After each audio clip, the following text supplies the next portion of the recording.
누군가 이해할 수 없는 행동을 한다. 우리는 보통 그 행동 자체가 보여주는 부조합한 모습을 흘낏 보면서 그가 이상한 사람이라고 생각합니다. 그러나 이 책의 저자인 영국의 신경의학자 올리버 섹스는 한 인간의 서사를 더 깊게 파고들어 단순히 무엇이 문제인가가 아닌 그는 누구인가에 대한 고차원적인 연구를 통해 환자를 인간 자체로 중시하는 모습을 보여줍니다. 그리고 그가 인도하는 방향을 통해 우리가 우리 주변의 사람들을 바라보는 방법, 그리고 심리적으로 고통받는 사람들을 한 인간의 역사 속에서 이해하는 태도에 대해 깊게 생각하게 해줍니다.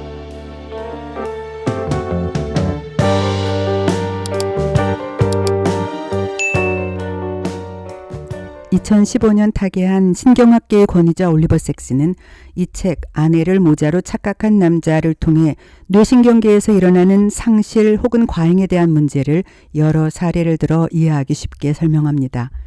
그리고 그것을 통해 신경학적 문제에서 발생하는 사람들을 대하는 잘못된 일반적인 오해와 많은 선입견을 따뜻한 시선으로 바로잡아 줍니다. 이 책은 4부로 나뉘어 있습니다. 1부 상실, 2부 과잉, 3부 이행, 4부 단순함의 세계. 이 영상에서 저자가 4개의 분류 속에서 다양하게 인용한 환자들의 증례에 대해서는 상세히 다루지는 않겠습니다. 그보다는 저자가 설명한 내용을 참고하여 우리가 겪는 상실과 과잉의 모습에 대해 좀 더 깊이 생각해 보려고 합니다. 나와 우리, 내가 만나는 사람들과 함께 사회를 이루며 살아가는 데 있어서 저자가 이야기한 상실과 과잉이 어떤 의미를 가지는지, 그것을 우리는 어떤 모습으로 받아들여야 할지에 대한 저의 생각으로 이 영상을 이어나가 볼까 합니다.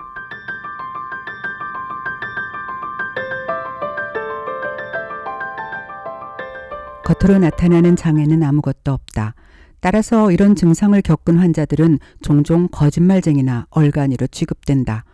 우리 사회에서는 밖으로 드러나지 않은 숨은 감각의 장애가 있는 사람들은 누구나 같은 취급을 받는다. 오랫동안 신경심리학은 주로 뇌의 좌반구에 대한 연구에 집중해왔다고 합니다. 좌반구에 비해 우반구의 손상은 알아내는 것이 훨씬 어렵고 학자들의 관심선상에서도 약간 비켜나 있었기 때문이지요. 그러나 저자는 일부 상실에서 우반구의 신경손상으로 일어나는 문제에 대해 중점적으로 이야기합니다. 아내를 모자로 착각한 남자 편에 등장하는 피 선생도 이러한 경우에 속하는 사람입니다. 음악과 미술의 재능을 가진 그는 보여지는 사물의 세세한 특징을 정확하게 집어낼 수 있었지만 결코 장면 전체를 파악하지는 못합니다. 또한 추상적인 형태를 인지하는 것 또한 아무 문제가 없음에도 불구하고 불행하게도 아내를 모자로 착각합니다. 검사를 마친 그는 아내의 머리를 잡고서 자기 머리에 쓰려고 애썼다. 그러나 저자가 인용한 또 다른 환자의 경우에는 자기 아내를 알아보기 위해 시각적으로 눈에 잘 띄는 특징적인 것이 필요했다고 합니다. 예컨대 커다란 모자 같은 것 말이지요. 이와는 다른 사례에서 저자는 특정 구간의 기억만 유지되며 그 이후에 기억이 모두 사라져버린 코르샤코프 증후군에 대해 설명합니다. 해군에 복무했던 지민은 퇴역 후 고향을 떠나 있었던 기간의 모든 기억이 사라졌습니다. 그래서 오랜만에 만난 고향 사람들이 갑자기 심각하게 늙었다고 생각하고 혼란스러워합니다. 저자가 인용한 다른 책의 내용에 따르면 제2차 세계대전에 참전한 사람들 중에 자신들의 생애에서 가장 생생하고 충실한 의미를 가진 시기가 전쟁 당시였고 그 이후의 시기는 빛바래고 활기 없는 시기라고 생각하는 경우가 있었습니다. 이러한 사람들은 1945년 이후 계속해서 인식의 제자리 걸음을 경험하게 되었다고 합니다. 인생의 가장 힘든 사건이 누군가에게는 기억에 닻이 되어 그 시기의 인식에 계속 머무르게 된다. 가장 괴롭고 힘든 순간의 기억이 사라지는 것이 아니라 오히려 그 시기 이후의 사건들이 무의미해지면서 가장 힘든 순간의 기억 좌표에 머무르게 되었다는 그들의 이야기는 우리가 살아가는 데 있어서 의미 있는 순간을 어떻게 정의해야 할 것인지에 대해 잠시 생각하게 합니다. 퇴역 후 모든 기억이 사라져버린 지민은 바로 어제 일도 완전하게 리셋되어 버려서 자신이 쓴 일기나 메모조차 이해할 수 없는 것이 되어버렸습니다. 이에 대해 저자는 이렇게 말합니다. 우리는 다리나 눈을 잃으면 다리가 없고 눈이 없다는 사실을 인식한다.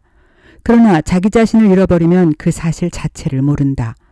왜냐하면 그것을 깨달을 자신이라는 존재가 없어졌기 때문이다. 의식하지 못하는 상실. 저자의 환자들과는 다르게 우리는 자신의 특정 기억이 사라져버리는 일도 없고 아내를 모자로 착각하는 시각인식 불능장애를 겪지도 않습니다. 그러나 과연 우리는 무언가를 잃지 않았다고 자신 있게 말할 수 있을까요? 그것을 깨달을 수 없다면 상실 또한 의식할 수 없다라는 것이 참이라면 내가 의식하지 못하지만 나는 이미 어떤 중요한 부분을 잃어버린 것은 아닐까요? 저자가 진료했던 환자들의 사례를 통해 어쩌면 나 또한 어떤 부분에 있어서 중대한 상실을 겪고 있는 것일지도 모른다는 생각을 하게 되었습니다. 그러나 반대로 이미 무언가를 심각하게 잃어버려 괴로운 상태일지라도 그것을 의식하는 방법에 따라 그것은 상실이 될 수도 그렇지 않을 수도 있는 것이 아닐까 하는 생각도 함께 들었습니다. 비트겐슈타인은 그의 인식론에서 이렇게 말합니다. 사물의 가장 중요한 측면은 그것이 너무나도 단순하고 친숙하기 때문에 우리의 눈길을 끌지 못한다. 따라서 가장 기본적으로 탐구해야 하는 것은 그냥 스쳐 지나가는 법이다. 저자는 자신의 몸이 사라졌다고 느껴서 침대에서 일어나지도 표정을 짓거나 목소리를 내지도 못하는 환자, 자신의 발이 자기 몸이 아니라고 생각해서 침대에서 집어던진 환자, 자신의 손이 전혀 아무 기능도 못하는 진흙덩어리 같다고 생각하는 환자를 비롯해서 자신의 몸을 유지하고 이용하는 데 여러 종류의 어려움을 겪는 환자들을 진료합니다. 그리고 그들을 진료하면서 경험한 기존의 치료 방법과 자신만의 접근 방법들에 대해 설명합니다. 그리고 이 모든 순간들의 저자는 환자의 발병 과정과 그들이 겪고 있는 증상에 대해 이해하려 다양한 노력을 하는 모습을 보여줍니다. 어떤 증상은 통상적으로 어떤 부위의 문제에 기인하는 것이고 그것의 완화를 위해서는 지정된 어떤 약물이 유효하다라는 스테레오타입의 접근이 아니라 환자가 겪는 각각의 상실감을 진정으로 이해하려고 애쓰는 전문가로서의 따뜻함을 잃지 않습니다. 이러한 저자의 생각은 특히 언어상실증 환자를 대하는 모습에서 분명하게 드러나고 있습니다. 언어상실증 환자들은 언어를 이해하지 못하더라도 진실인가 아닌가를 이해하는 힘을 가지고 있다. 언어는 상실했지만 감수성이 특히 뛰어난 그들은 찡그린 얼굴, 꾸민 표정, 지나친 몸짓, 특히 부자연스러운 말투와 박자를 보고 그 말이 거짓이라는 것을 알아차린다. 그리고 그것으로부터 의외의 결론을 이끌어냅니다. 우리 정상인들은 마음속 어딘가에 속고 싶다는 바람을 가지고 있기 때문에 실제로 잘 속아 넘어간다. 즉 인간은 속이려는 욕망이 있기 때문에 속는다. 음색을 속이고 교묘한 말솜씨를 발휘할 때 뇌에 장애를 가진 사람들 빼고는 전부 다 속아 넘어가는 것은 바로 그 때문이다. 이쯤 되면 정신과학적으로 말하는 상실이라는 것이 과연 부족함과 모자람의 대명사인가 하는 것에 대해 전반적으로 새로운 생각을 해보아야 하는 것이 아닐지요.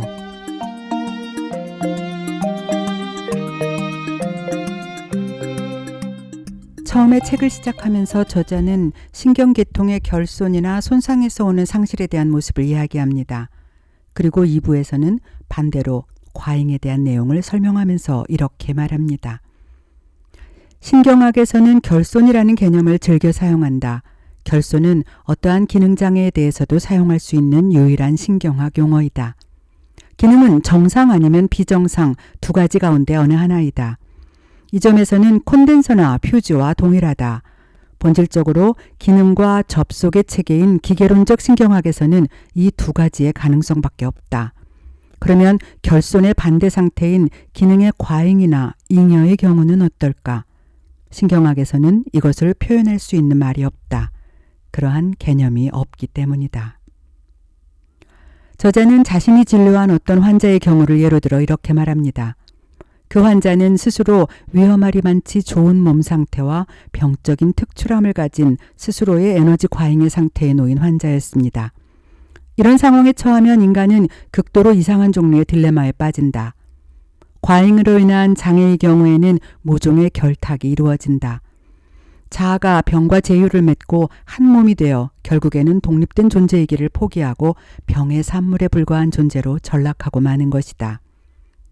저자는 이런 증상을 도파민의 과잉으로 인한 투렛 증후군이나 어느 날 모든 것이 행복하고 아름답게 보이기 시작한 92세의 할머니, 신경계가 서서히 해체되는 병을 앓고 있었지만 언어 유희를 자유롭게 구사하며 익살스럽고 재기가 넘쳤던 비부인 등의 사례를 통해 설명합니다.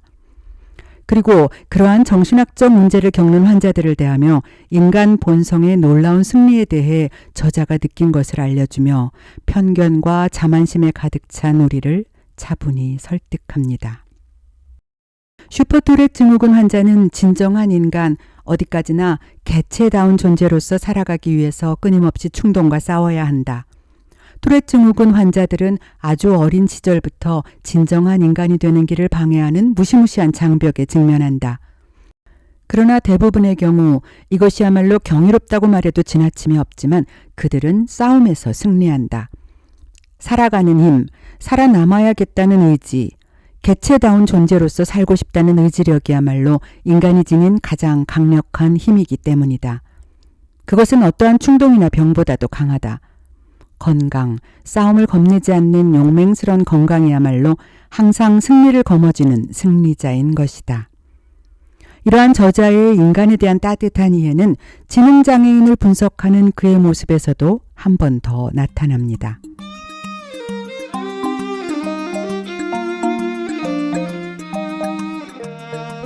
이 책의 4부 단순함의 세계에서 저자는 지능 발달이 지체된 환자에게서 발견되는 흥미로운 측면을 이야기합니다. 그것은 마음의 질과 관계가 있다. 게다가 조금도 손상되지 않고 오히려 높아지기까지 한 마음의 질이다. 그들의 마음은 설령 지능상의 결함이 있다 손치더라도 그 이외의 정신적인 면에서는 흥미롭고 완전하다고 말할 수 있는 정도이다. 우리는 지적장애인이 가진 마음의 질을 인정해야 한다. 저자는 그 마음의 질이라는 것을 구체성으로 정의합니다. 그들의 세계가 생기있고 정감이 넘치고 상세하면서도 단순한 이유는 그들의 세계가 구체적이기 때문이라는 것입니다. 신경학자들은 흔히 구체성, 구체적인 사상을 열등하고 고려할 가치가 없는 퇴보적인 것으로 간주합니다. 따라서 인간의 정신의 추상화와 분류를 해낼 수 있는 능력이야말로 훌륭한 인간의 속성이라고 말하지요. 그러나 저자는 정반대의 생각을 주장합니다. 구체성이야말로 기본이며 현실을 생생하게 살아 숨쉬는 것으로 개인적이며 의미가 있는 것으로 만드는 것이라는 생각이지요. 많은 학자들이 만일 인간이 뇌에 손상을 입을 경우, 다시 말해 인간이 퇴행하면 단순하고 구체적인 것밖에 이해할 수 없게 된다고 말합니다. 그러나 저자는 이것을 달리 이해합니다. 단순하고 구체적인 것밖에 이해할 수 없는 상태에 처한 것이 아니라 구체적인 것을 이해하는 원래의 능력은 상실되지 않고 남는다고 생각해야 한다는 것입니다. 따라서 저자에 의하면 결국 기본적인 인격과 정체성, 그리고 손상받기는 했지만 엄연한 생명체로서 버티고 있는 존재, 그 자체는 상실되지 않고 남는 것이기에 기본적인 인간의 속성으로서의 구체성은 존엄한 것으로 이해해야 합니다. 그리고 저자는 인간을 이해하고 존중하는 방법에 대해 놀랄 만큼 따뜻한 방향을 제시합니다. 더러는 지능이 매우 낮은 사람도 있을 것이다. 자물쇠를 열지도 못하고 하물며 뉴턴의 운동 법칙을 이해하거나 세계를 개념으로 파악하지 못하는 사람들도 얼마든지 많다. 그러나 그런 사람들도 충분히 해낼 수 있는 것이 있다.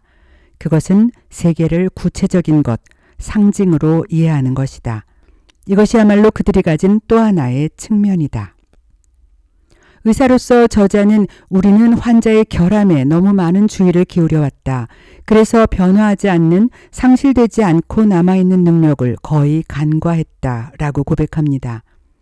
인간이 다른 인간을 진정으로 존중하고 이해하기 위해서 그 인간의 서사에 관심을 가지고 다른 시선으로 그들을 바라보아야 하는 이유가 바로 이것이었던 것 아닐까요?